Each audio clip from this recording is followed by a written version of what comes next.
लोकसभा चुनाव दस्तक दे रहे हैं। चुनावी मंथन का दौर है। सियासी शिगुफे भी राजनीतिक बिसात पर बिछाए जा रहे हैं। मेरी साड़ी तुझसे ज्यादा सफेद है का दावे का दौर है, तो लगे हाथ इस बात का भी आकलन करने की जरूरत है कि वह कौन सा डिटर्जेंट है जिससे धुलने के बाद राजनेता भग सफेद सा चमकने लगता है और बेदाग होकर जनता के बीच वोट मांगने चला आता है। नेताओं का आकलन करने से पहले हमें यह जानना होगा कि वह कौन से राजनीतिक दल है जो आपराधिक छवि के नेताओं को टिकट देने में आगे रहे हैं। इन राजनीतिक दलों के रिकॉर्ड को जानने के लिए हमने एडीआर मतलब एसोसिएशन फॉर डेमोक्रेटिक रिफॉर्म का सहारा लिया। रिकॉर्ड में जो निकला उसे देखकर आपका भी माथा चकरा जाएगा। आपराधिक प्रवृत्ति के उम्मीदवारों को टिकट देने की बात की जाए तो 2014 की बजाय 2019 में और अधिक आपराधिक छवि वाले नेताओं को कई राष्ट्रीय स्तर की पार्टियों ने टिकट दिए हैं। एडीआर की रिपोर्ट कहती है कि साल 2014 में जहां 1398 आपराधिक प्रवृत्ति के लोगों ने चुनाव लड़ा था, वहीं 2019 में 1500 लोग ऐसे थे जो आपराधिक छवि वाले थे। मतलब साफ है कि 2014 में जो आंकड़ा 17% था, वही आंकड़ा 2019 में बढ़कर 19% हो गया। 2014 के चुनावों में 889 उम्मीदवार ऐसे थे जिन पर गंभीर आपराधिक मामले दर्ज थे, जबकि 2019 में 1017 उम्मीदवार ऐसे थे जिन पर गंभीर आपराधिक मामले दर्ज थे। सबसे बड़ी बात यह है कि 2014 में कुल 27% उम्मीदवार करोड़पति थे, जिनकी संख्या 2208 थी और 2019 में कुल 2297 करोड़पति उम्मीदवार मैदान में थे। 2014 में 57 ऐसे उम्मीदवार थे जिन पर हत्या से संबंधित मामले चल रहे थे, जबकि 2019 में भी 55 ऐसे हत्या के आरोपी मैदान में उम्मीदवार के रूप में चुनाव लड़ रहे थे।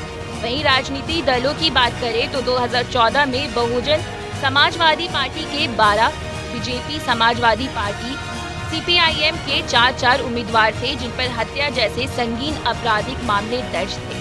वहीं 2014 में 173 उम्मीदवार ऐसे थे जिन पर हत्या का प्रयास जैसे मामले दर्ज थे। यह आंकड़ा 2019 के चुनावों में बढ़कर 184 हो गया। 58 उम्मीदवारों पर महिलाओं के साथ अत्याचार के आरोप दर्ज थे, जबकि 2019 के चुनावों में 126 उम्मीदवार ऐसे थे जिन पर महिला उत्पीड़न के मामले दर्ज थे। 2014 में 6 और 2019 में 9 उम्मीदवारों पर बलात्कार के मामले दर्ज थे। दलगत आपराधिक मामलों की अगर बात की जाए तो 2014 में कांग्रेस के कुल 462 उम्मीदवारों में से 128 उम्मीदवार ऐसे थे जिन पर आपराधिक मामले दर्ज थे, जबकि बीजेपी के 426 उम्मीदवारों में से 140 उम्मीदवारों पर आपराधिक छवि वालों को टिकट दिया था। वहीं आम आदमी पार्टी ने कुल 427 कैंडिडेट को मैदान में उतारा था, जिनमें से 65 कैंडिडेट पर आपराधिक मामले दर्ज थे। वहीं गंभीर आपराधिक मामलों की बात करें तो कांग्रेस के 61, बीजेपी के 89, आम आदमी पार्टी के 42 और बीएसपी के 75 ऐसे उम्मीदवार थे जिन पर गंभीर आपराधिक मामले दर्ज थे।